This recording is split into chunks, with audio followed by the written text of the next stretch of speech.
Hello, everyone. Hope you are well on this Sunday afternoon. It is July 14th, the the day after what we witnessed as the attempted assassination on President Trump. I'm still trying to digest and process, might be the better word, process what went down yesterday late afternoon and think about what is ahead and think about how we need to react. I know two things we need to pray. Definitely, that's a given because we are in a spiritual battle like no other. As we've witnessed, as we witnessed again yesterday, we need to pray. Number two, we need to keep preparing because we just don't know what's around the corner. All right. The title of my video yesterday morning before the assassination attempt said, I sensed that something, and what I talked about is I sense something big is coming. I don't throw those titles out there just willy-nilly. Y'all know that. People who watch me regularly know I don't do that like some channels do, especially, how should I say, one north of the border, okay? I don't tell you every day that you're going to die in a nuclear attack today, okay? I don't do that. All right. I want to keep I want to keep people. That's just irresponsible in my opinion. So when I put a title out there, it's for a reason because that is what I feel. That is what I feel. I'm not putting on. But y'all, the ones who've been with me for a long time, y'all know that. All right. Y'all know that about me. I'm sincere. This is that be yourself. All right. If you ever start a YouTube channel, number one piece of advice, be yourself. Just be yourself. That's it. That's the number one. Now there's other things to that, but that's another video. um, Mrs. Dawg said earlier this morning, she said, we can't let this absorb our life. I agree. We can't. Uh, but it's the day after. We're still processing this. But tomorrow is Monday and we must do the things. That means Mrs. Dawg and I are going to go to work and do our day job. And we're going to do it like we always do it. We're going to do it to it. All right. We're going to put coffee down our throat in the morning, hit the road. All right. Um, that's what we do. I think we need to realize, like I said, we need to pray. We need to keep preparing because I believe that what we saw yesterday is just a sign of this time that we're in. And we've been talking about it. I've been saying for a while that between now, and I've been saying it over, between now and November, we're going to see shenanigans. Uh, that's proof that I think this is just the first of many. We can't predict exactly when it's going to happen, but we know more's coming, don't we? We know it's coming. We dodged a bullet, the proverbial and real bullet, yesterday. Can you imagine if this shooter had been on target? And I was watching some things earlier, and they said that this guy, I mean, from about 150 feet, it doesn't take massive skill to be able to, with a good rifle, to be able to just put the scope on the target. And they're saying that Trump, at the last moment, right when the guy fired, he made that turn. He turned his head, and if he hadn't turned his head right then, it would have been on target, y'all.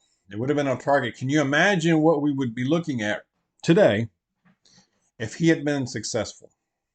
We would be having a different conversation. And I would probably be telling you a few other things.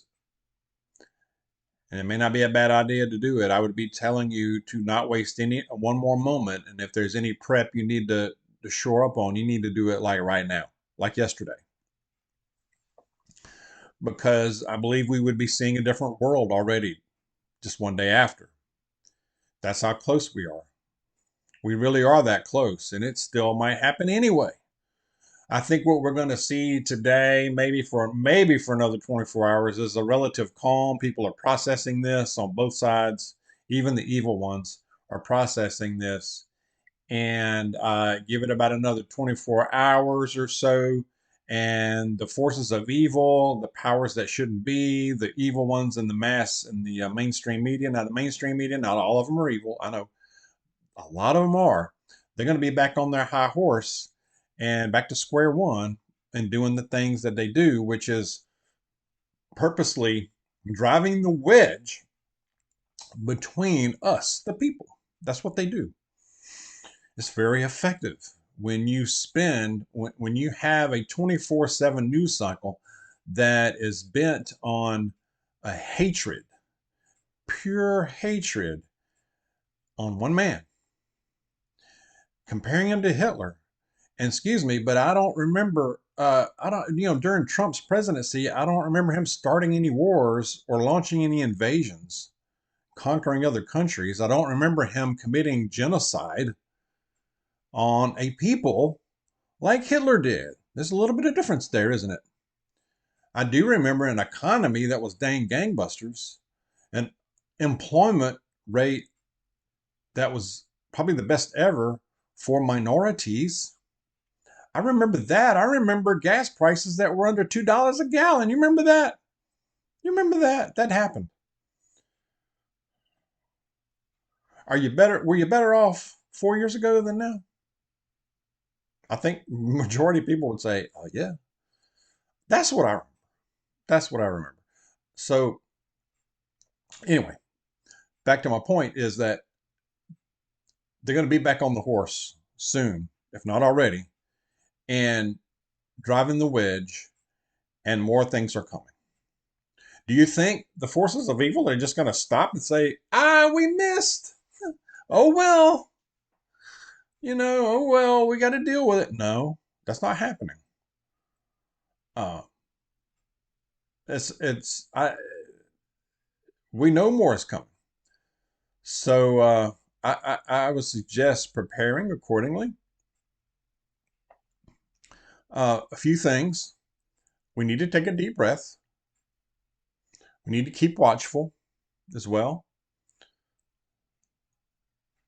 Trump doesn't have to do all this. He's what, 78 years old. He didn't have to do it the first run. He's got so much money, or had so much money, that he could just spend his time on the golf course and with his family or whatever for the rest of his life. But he didn't do that. But even though the man has been shot and survived, he is still standing in the gap. Now, do I agree with everything he says, all his policies? No. But like I said before, we were a lot better off with him.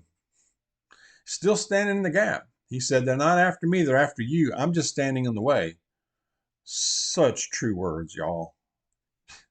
That's evident to anybody with a brain. All right.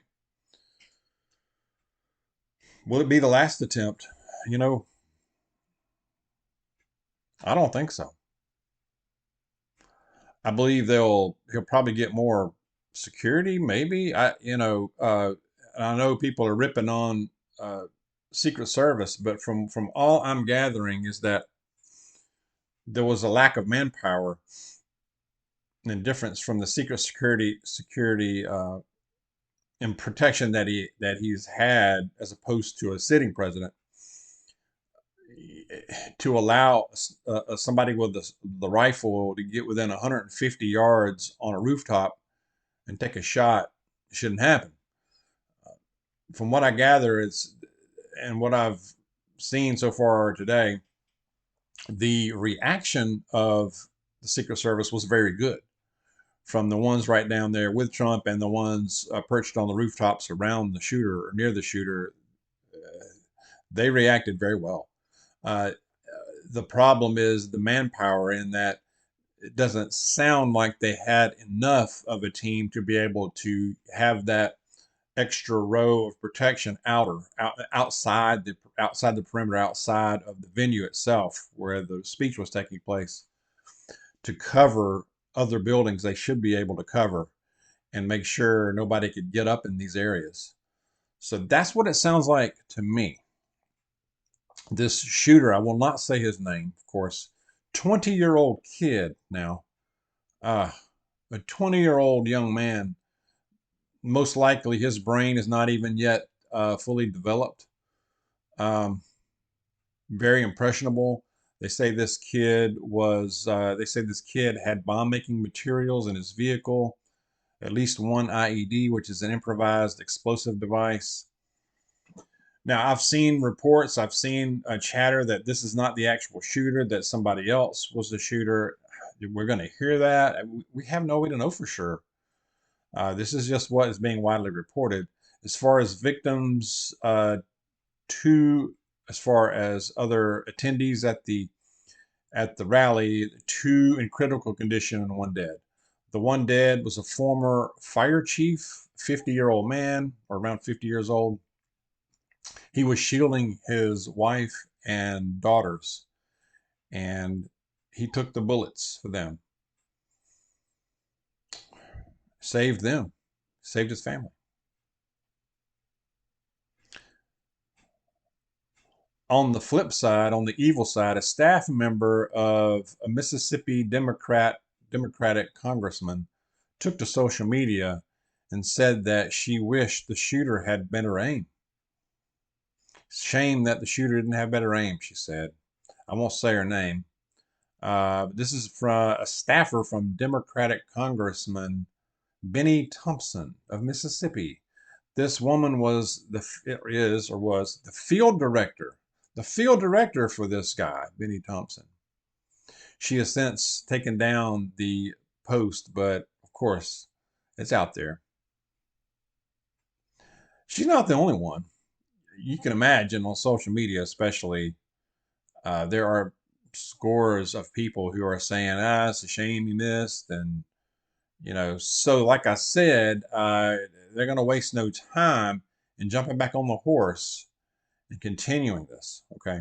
It's not going to just stop. It'd be nice if all this could get turned off, turned down. Um, as far as my thoughts, I think, I especially since this happened, I'm more MAGA than ever. I want the man. It makes me want the man to win that much more. Try to put him in prison. You've impeached him. You've besmirched him. You've tried to sue him. You tried to bankrupt him. You're still trying to put him in jail. Now you tried to shoot him out. You tried to take him out. I want him to win more than ever now. What? you know, I mean, really, think about it. Violence always follows hatred. Hatred begets violence. I was watching a little bit of Bill O'Reilly earlier, and I like O'Reilly. I still listen to him from time to time. And this guy, he's a trip, but he will look at things in a pretty fair way. Actually, if you really listen to him, he has fair takes on things. Um, and that's what he said. Violence follows hatred. This hate brigade that's been going on, especially in the mainstream media, this is what happens. You get a 20-year-old kid who is demon possessed now and does something like this. How many more out there? Who's next? He made a good point too. Says RFK also needs Secret Service protection. They've been denying that. This man needs it too. If you have the name Kennedy and you're running for office, you need protection. I think that's pretty safe to say. Come on. Um, but that's kind of where I am right now. Like I said, I think we have a little bit of calm, relative calm right at this moment. But y'all, I just don't, we don't know what to expect now. Anytime now. So prep. Self-defense, security, if you know what I mean. The tools. Uh, I fully expect to hear, I'm surprised I ain't heard it yet in my area here, target practice going on in my area here in my community. Usually, especially on the weekend, I hear it. I hear it going on, target practice. It'll start up soon, I guarantee you. But, I think the roller coaster just sped up and it's not stopping, and it's just getting cranked up right now. It's really just getting cranked up, and we're in for quite a ride now through the rest of this year. Like I said at the opening, we're in a spiritual battle like no other. And we need to keep that in mind and stay as close as we can to Jesus and the Lord our God, keep in prayer. And there are times when I really don't know whether I need to go completely gray out here or where everything MAGA I can find. You know what I mean? That might depend on where you're going, what area you're in. Uh, we need to be smart too, though. We need to be smart, be wise, and be watchful. I'm going to go to a passage. The other day I had started in 2 Timothy, I believe. Yeah, and I'm going to continue with that. 2 Timothy. 2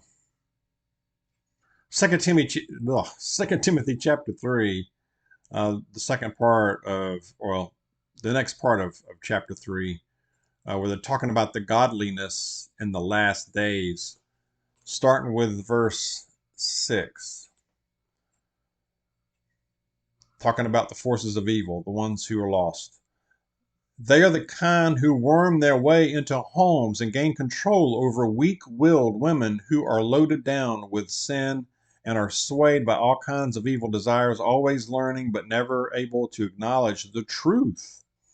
Just as Jannes and Jambres, I'm probably pronouncing that wrong, opposed Moses, so also these men oppose the truth, men of depraved minds, who, as far as faith is concerned, are rejected.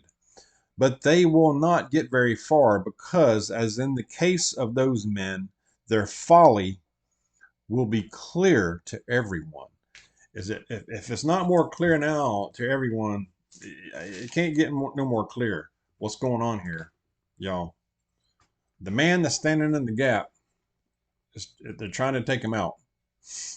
You are the real target. The world has lost its ever-loving mind, not you.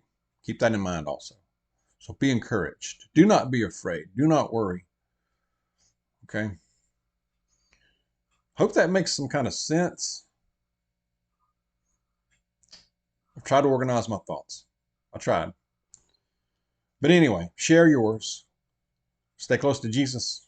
God bless you. I will see you soon.